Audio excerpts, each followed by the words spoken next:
What is the why behind your work? I really enjoy the thought of people How does it help you think through things? just designing things. So if I'm thinking about a set, I can see it. What are 3 tips you would give to someone to help elevate how they shape their own pot? Don't even think about other things. Just look at that. What advice would you give to someone looking to discover their own unique voice? I would say to just keep doing things you. Peyton, welcome to Shaping Your Pottery, and share with me, what is something you believe potters should be doing to have success in pottery? So for me, success just comes with my own exploration with material. And so, I mean, success is subjective to everybody, but for me, it's just continuously looking for answers in the material and what it can do for me. And so I'm always exploring different clay bodies, different ranges of firing, different types of kilns that I can use just to find things that might speak to my work.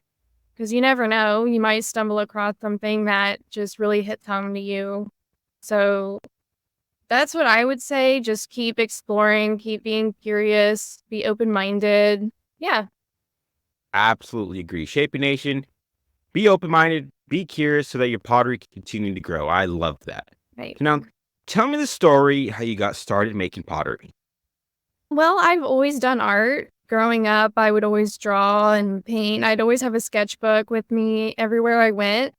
And so that was just a way for me to manifest things that I had in my head. I went to undergrad knowing I wanted to teach and I wanted to pursue art. I just didn't know exactly what field I was going to go in. So initially it started out as graphic design. And I had a job doing graphic design for a newspaper, but I ended up taking ceramics just as one of my prerequisite classes. And the first class I took was all about hand building. And so I learned how to hand build. I wasn't necessarily good at it. I didn't necessarily like it that much either. It was a struggle for sure. But I would always watch the advanced students on the wheel and throwing. And so I was just drawn to that, just the wheel. And I also was so involved in the community. I really love the ceramic community. And so that was a huge part of me changing my major to ceramics as well. So once I got on the wheel, I knew that was the direction I wanted to go in. And I changed my major. And then here I am, just graduated from grad school. So I think that's pretty cool, just the journey that I've been on. So. Absolutely love it. So you mentioned that you would keep a sketchbook to help get your ideas from your mind into real life. Do you still keep a sketchbook now? I do. I don't draw as much anymore just because ceramics just consumes my brain. But I use my sketchbook. I have 2 or 3 that I just take with me, like whatever one I grab. And so I have a small pocket one I keep in my purse just in case something like comes into my brain and I don't have my big sketchbook with me, but I'm always just sketching out ideas. Most of them I never even pursue, but it's just a way for me to think through things. How does it help you think through things? Just designing things. So if I'm thinking about a set, I can see it in my head, but I know that realistically, that's probably not what it would look like when I go to make it. And so when I use my sketchbook, it's to realistically like think through the process of how do I build this structure? How do pots fit on that structure, or even just proportions in pots? And so I do a lot of sketching in terms of proportions before I even throw.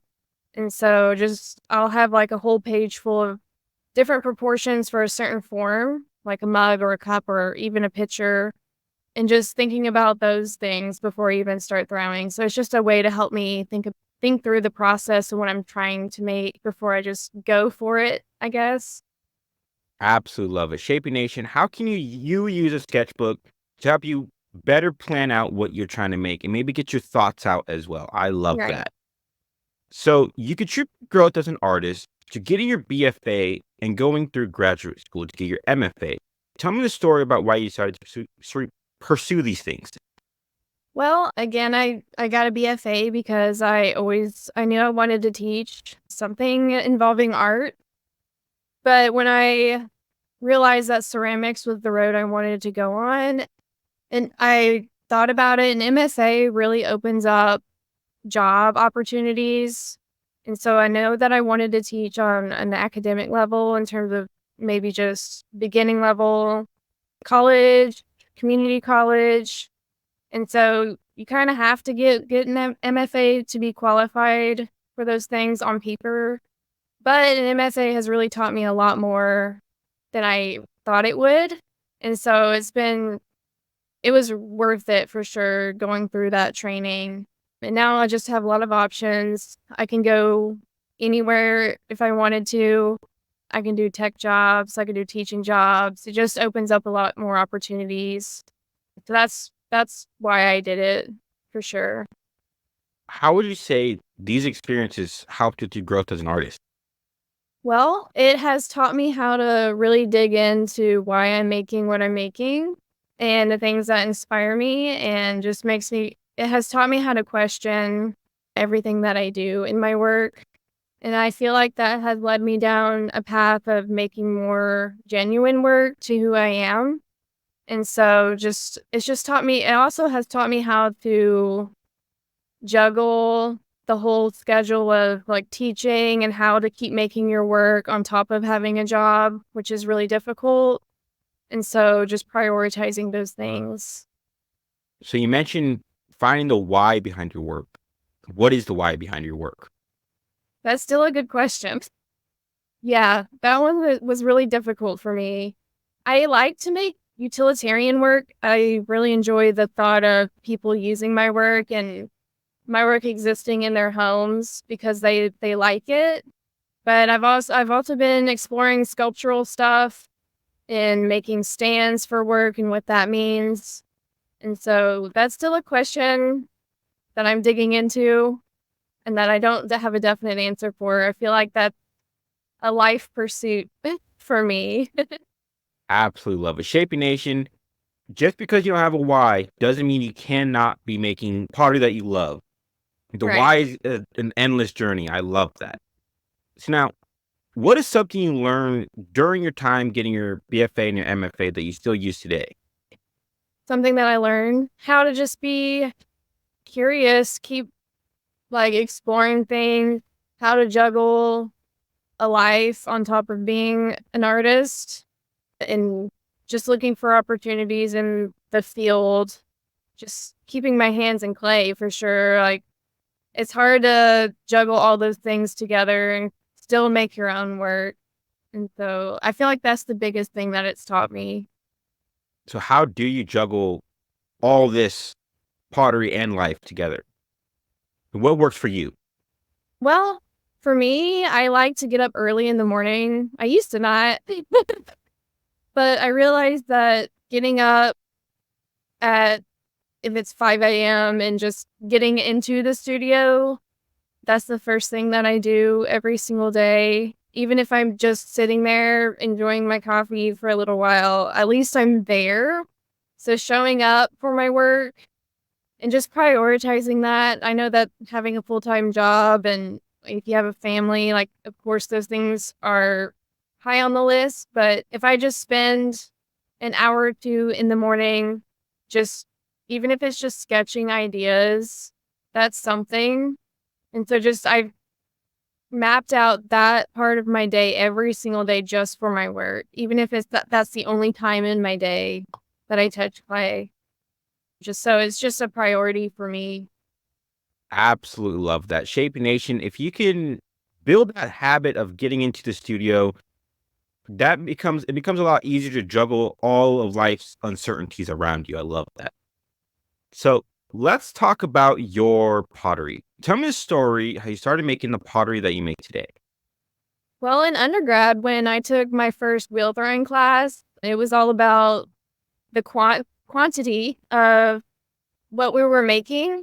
And so I feel like it's making a quantity over quality in the beginning is really important just to get clay through your hands.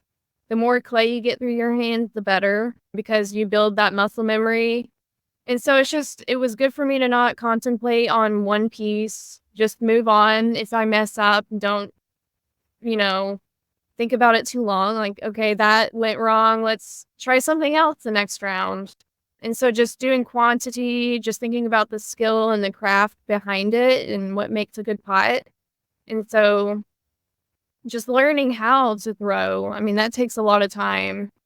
And so it wasn't really until I got into grad school where I was thinking about aesthetics over the skill, because by the time I got to grad school, I had those skills, in my hands already. And so that wasn't a struggle. I could then focus on the why, like the things that I like. And so one of the first things I was challenged to do was to define line in my work, because I like architectural lines and very rigid, bold lines.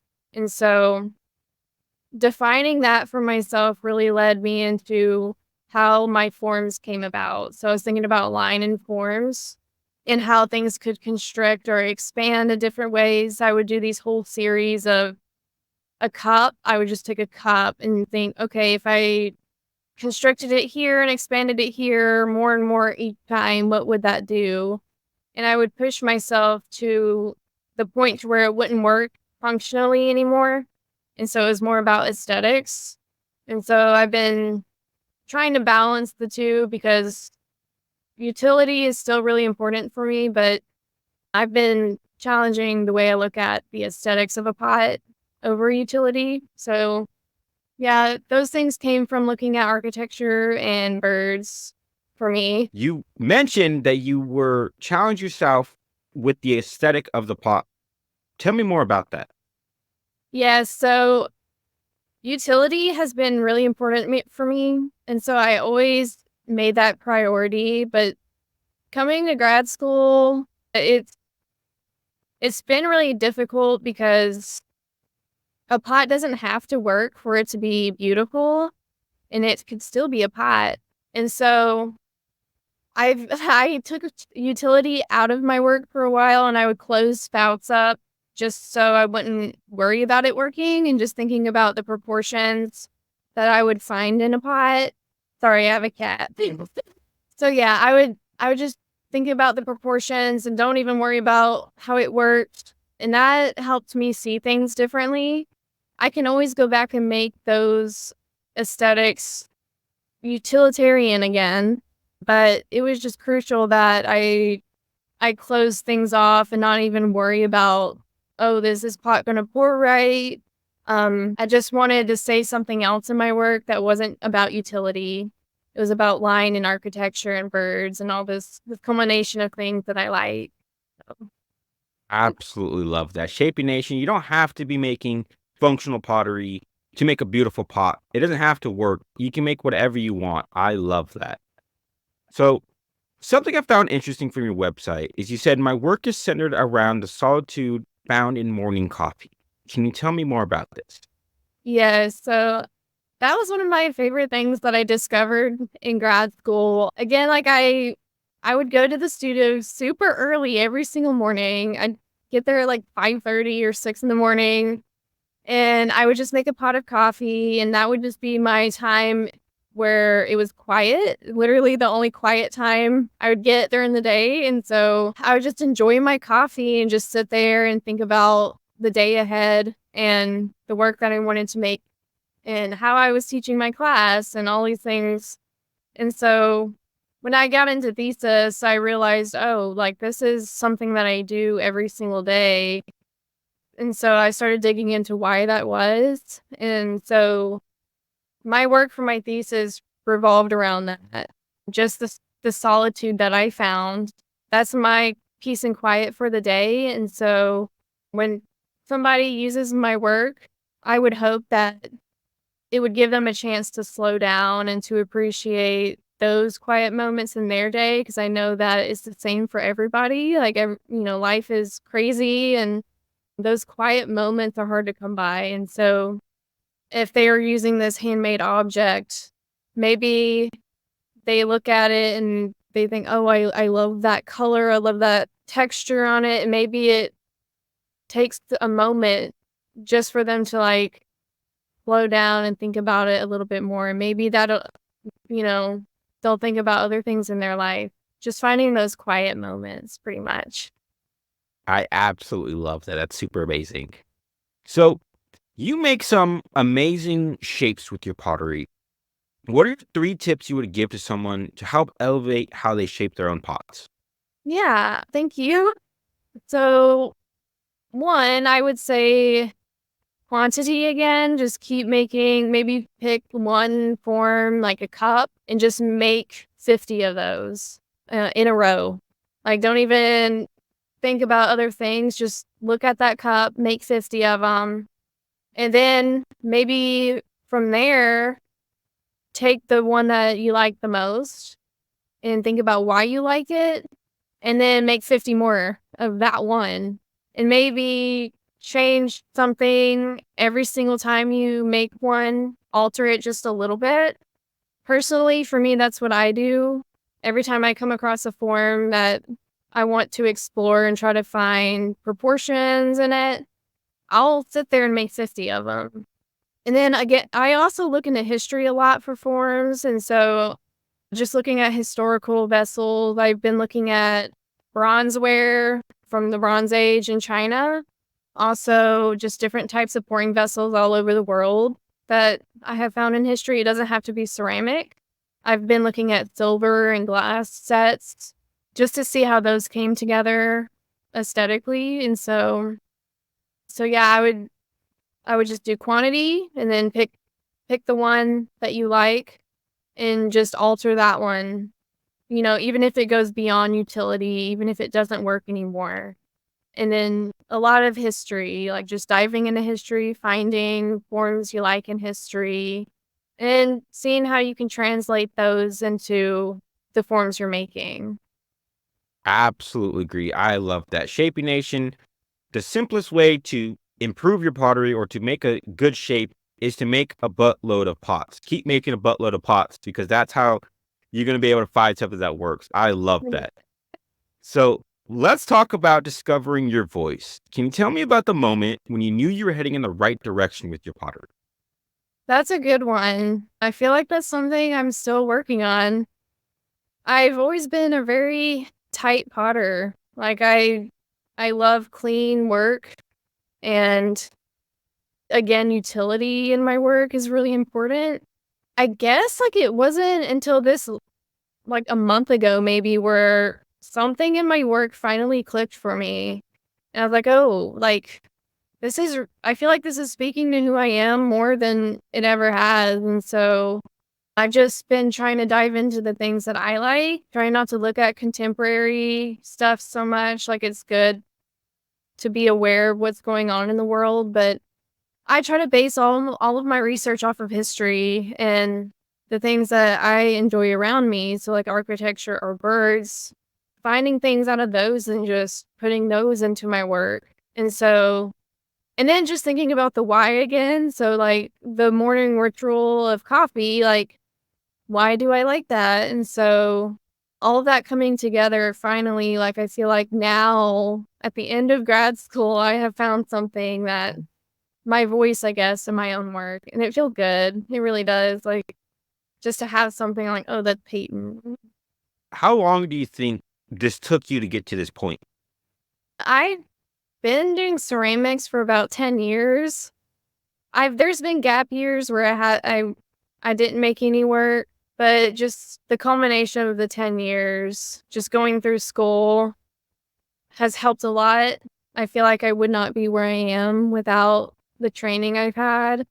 Yeah. It's been a journey. I feel like I'm not even close to having answers yet, but just for me so far, it's been a decade of just making pots. What would you say was your biggest obstacle when it came to finding your own voice? Biggest obstacle, probably caring too much about feedback and outside voices, how people perceive my work. That's important too, but it can be it can just cause you to stop in your tracks. Like for me, if I think about what other people think, how they perceive my work too much, then I end up like hesitating too much and just stalling, I guess, on something too long when I could have already moved through it.